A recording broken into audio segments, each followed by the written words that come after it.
How to create variables in Python. Creating variables. It's very easy to make variables in Python. You only need the name of the variable that you wish to name it and assign its number by using equal operator. Let's see how. First, go to terminal and type Python.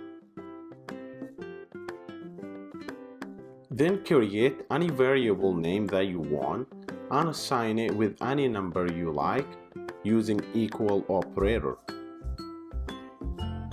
Then type another variable name and assign it with any number.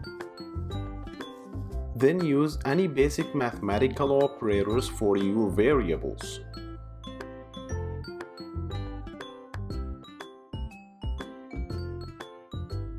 As you can see here, it works well.